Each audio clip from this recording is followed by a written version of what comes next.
महाकाल की सवारी से हटा शाही शब्द, सीएम मोहन यादव ने संकेत दिया। अब राजसी सवारी होगा नाम, एक्स हैंडल पर पोस्ट कर दी जानकारी।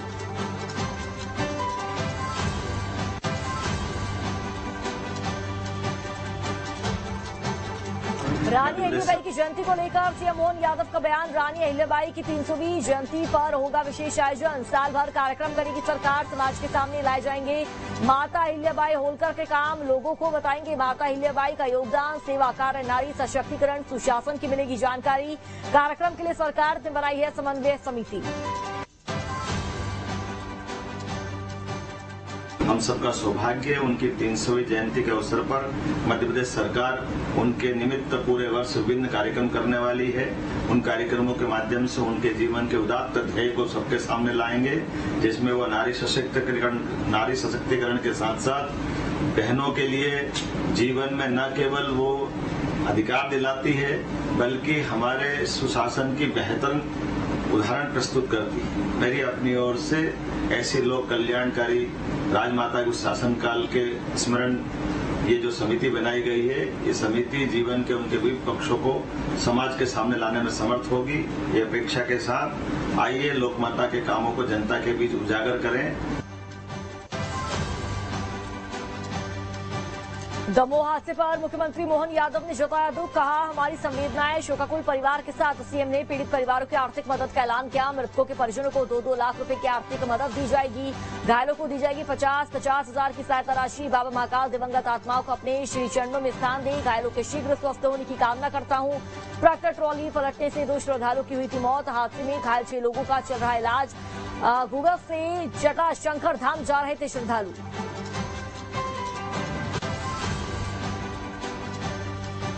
ग्वालियर में जेसी मील में काम करने वाले 8000 से अधिक मजदूरों को मोहन सरकार ने दी राहत। कैबिनेट मंत्री प्रद्युम्न सिंह तोमर ने कहा, जेसी मील के मजदूर लंबे समय से लड़ रहे थे वेतन की लड़ाई, जिनका संघर्ष अब समाप्त होने वाला है। जेसी मील 90 के दशक में बंद हो गया था, तब से वहां पर कार्य करने वाले मजदूर वेतन की राह ताक रहे थे।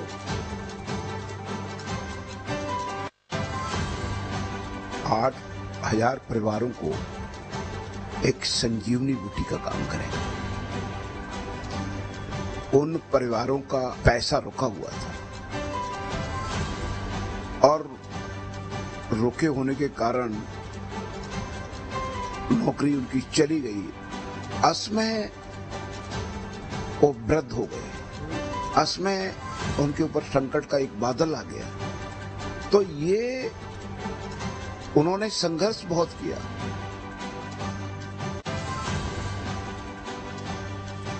दुर्ग के मडियापार गांव में पोला महोत्सव का आयोजन हुआ। प्रदेश के मुख्यमंत्री विष्णुदेव साय ने शिरकत की। मुख्यमंत्री ने सबसे पहले गांव के मंदिर में नंदी महाराज की पूजा अर्चना की, हरी झंडी दिखाकर बैल दौड़ का शुभारंभ किया। इसके बाद आयोजन समिति की तरफ से मुख्यमंत्री का स्वागत किया गया। ग्राम मडियापार में पोला त्योहार के अवसर पर बैल दौड़ का आयोजन पिछले कई दशकों से होता रहा है, जिसे देखने और उसका लुत्फ उठाने के लिए आसपास के हजारों लोग इसमें शामिल होते हैं। सीएम साय ने जहां लोगों को पर्व की बधाई दी, वहीं बिलासपुर में 2 टीका लगने से हुई बच्चों की मौत पर भी दुख जताया और कहा कि इस मामले में जिसकी भी लापरवाही होगी उसके खिलाफ सख्त कार्रवाई की जाएगी। अब वो कोई प्रमाण पत्र देने का उनको हक नहीं है। आज बड़े उम्मीद के साथ 2018 में छत्तीसगढ़ की जनता उनको सरकार में बैठाई थी और 5 साल के बाद ऐसी दुर्गति हुई कि जनता उनको सरकार से उखाड़ के फेंक दी और ऐसे लोगों को हम लोग को प्रमाण पत्र देने का कोई हक नहीं।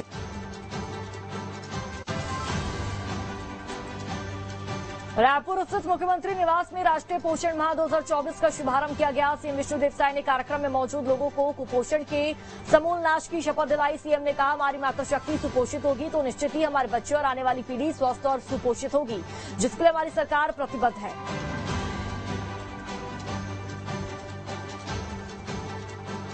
मैं शपथ लेता हूं कि सुपोषित छत्तीसगढ़ बनाने के लिए सही पोषण का संदेश हर घर तक पहुंचाऊंगा। समाज में मेरे आसपास कोई भी कुपोषित न रहे, ये मेरी नैतिक जिम्मेदारी है और मैं इस जिम्मेदारी का निष्ठापूर्वक वहन करूंगा। मैं समाज में बच्चों के पहले सुनहरे 1000 दिन,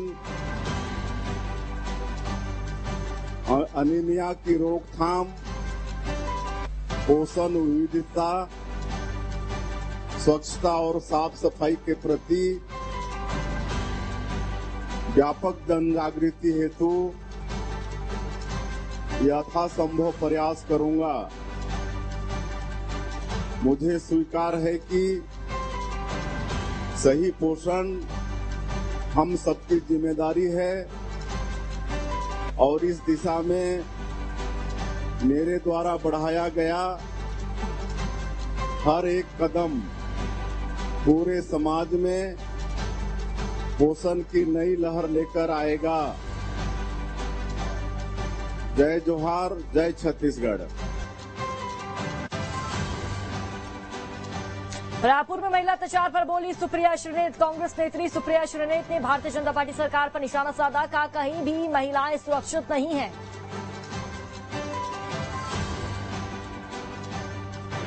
क्या इस देश में औरतों का कोई हक है?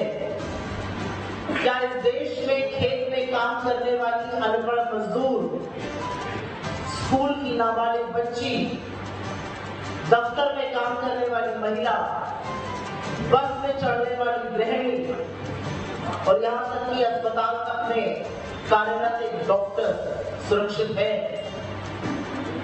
और दुख के साथ कहती हूँ, त्योहार का हर्ष, त्योहार का उल्लास एक तरफ, ऐसा प्रतीत होता है कि आधी आबादी के लिए, औरतों के लिए इस देश में कोई जगह ही नहीं बची। आज पूरा देश आक्रोशित है। बिलासपुर में मासूमों की मौत मामले में बीजेपी नेता प्रबल प्रताप सिंह जुदेव अस्पताल में भर्ती बच्चों का हालचाल जानने पहुंचे। प्रबल प्रताप सिंह जुदेव जिला अस्पताल पहुंचे। जुदेव ने बच्चों का हालचाल जाना। उन्होंने परिजनों और डॉक्टरों से भी चर्चा की। बिलासपुर के पटेता में मासूम बच्चों की मौत पर लोगों का आक्रोश बढ़ता जा रहा है। शासन की तरफ से गठित जांच टीम गांव पहुंची तो वहां लोगों के विरोध का सामना उन्हें करना पड़ा। जांच टीम को ग्रामीणों ने वापस लौटा दिया। परिजनों ने जांच टीम पर नाराजगी भी जाहिर की है, जिसके बाद जांच टीम वापस रायपुर रवाना हो गई। बैतूल में खराब सड़कों को लेकर कांग्रेसियों ने सड़क पर विरोध प्रदर्शन किया। कांग्रेसियों ने गड्ढों में बीजेपी के गाड़े झंडे, गड्ढों को नगरपालिका में फैले भ्रष्टाचार का नतीजा बताया। सिर्फ 6 महीने पहले बनी सड़कों के बर्बाद होने का आरोप लगाया। कांग्रेसियों ने कहा हर बारिश में बीजेपी का विकास ढह जाता है। बैतूल शहर की हर सड़क उखड़ गई है। इतना घटिया निर्माण हुआ पिछले 6 महीने में। जो सड़क निर्माण हुई उसमें 2-2 फीट 3-3 फीट के गड्ढे हो गए। अब गड्ढों में सड़क ढूंढना पड़ रहा है। मैं हमेशा से ये कहते आता हूँ कि बीजेपी का विकास हर बारिश में बह जाता है। जगदलपुर में बालिका आश्रम में अज्ञात बीमारी का कहर। एक बच्ची की मौत, 8 से अधिक छात्राएं बीमार। छात्रा की मौत के बाद मचा हड़कंप। सूचना मिलने पर स्वास्थ्य विभाग अलर्ट। 2 दिनों से तेज बुखार और सिरदर्द की शिकायत थी। सभी बच्चों की टेस्ट रिपोर्ट नॉर्मल आई है। बालिका आश्रम में 50 बच्चियां रहती हैं।